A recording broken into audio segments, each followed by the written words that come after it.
Hearing, a couple of them underway on the Hill right now, where there are two different hearings on Obamacare.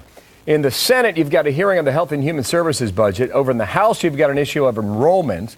That comes as a business lobbying group issues a report projecting hundreds of thousands of jobs will be lost due to Obamacare, a much higher number than said to be previously projected, all because of the added cost that small businesses will take on. What about this, Jerry Willis, host of the Willis Report, and Charles Payne, both from the Fox Business Network. And nice to see both of you. Good morning. Thanks for coming and joining us. Good to see you. Blessing us with your presence today. All right, so this group came out a year ago and said, okay, the law is going to cost a lot of jobs, and now they're saying even more jobs will be lost. How many, Jerry? Well, we could have as many as 152,000, 246,000. We've known this was going to happen, Bill. And let me tell you, we're already seeing it play out because we are less entrepreneurial today, according to a study from Brookings, than ever before. So more small companies are being destroyed than created right now. Do you find the businesses, they're halting in the decisions they're making because they do not know? Still.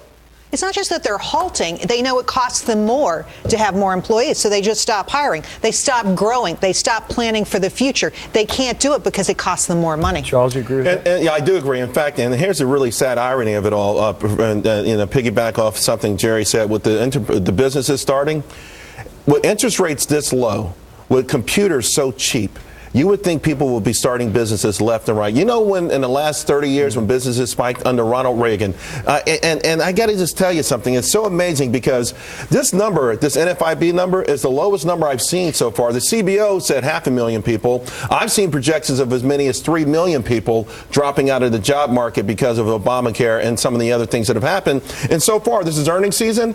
I've heard companies from United Health say we had a hard time because of Obamacare. Intuitive Surgical, a medical device maker, and Tenet Healthcare yesterday reported hospital visits, emergency room visits, exploding to the upside. So that wasn't supposed to happen. You think Obamacare is keeping a lid on all of this? All the economic growth. Obamacare just reshuffled the deck of people who already had insurance. We need to know how many people, it was supposed to help 40 million people without health care insurance. That number right now is low. Yeah, originally it was 30. Originally it was 30 million, then it went to 45 million. So I mean, the numbers change all the time. 50 million now. So, but the other problem is that it's putting a knife in the back of employer health care, right? Because now these employers can say, hey, let's just put them on the exchange. But who does that hurt? Right, that hurts taxpayers. And to that point, Jerry, there's another group came out and said, you can't believe that National Foundation of Independent Business, the NFIB, as Charles referred to, because they'll say the large companies will actually be saving money once they put their employees on the plan. Big companies save money, but who picks up the tab? The taxpayer picks up the tab. We already have $17 trillion worth of debt in this country. Why do we want more? The problem with health care, the problem with Obamacare, isn't, as Republicans say, that not enough people are signing up. It's that too many people are going to sign up, and we're going to have another entitlement program that we can't afford.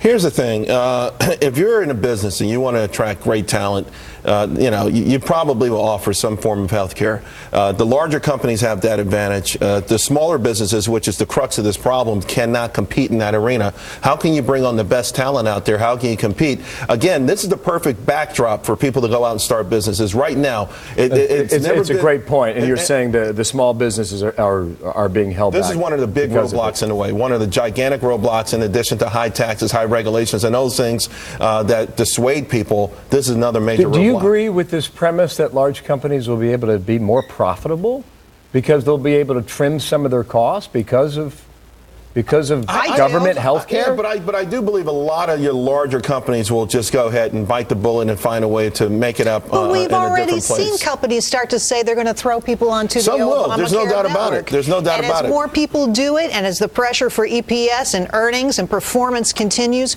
more of them will be pressured to do the same thing. It's so funny, to Jerry's point, one thing I'm watching again in this earnings period are these companies that pride themselves on conscious capitalism.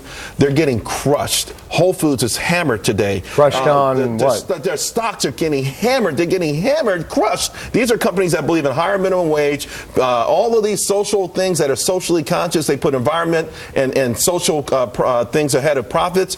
The Container Store, Panera Bread, Whole Foods today getting annihilated. It's going to be interesting to see how corporate America holds up under this sort of and more competition, and they can continue with this kind of stuff. Thanks. We'll see you guys in the other network, okay? Jerry Willis, Charles Payne, thank you.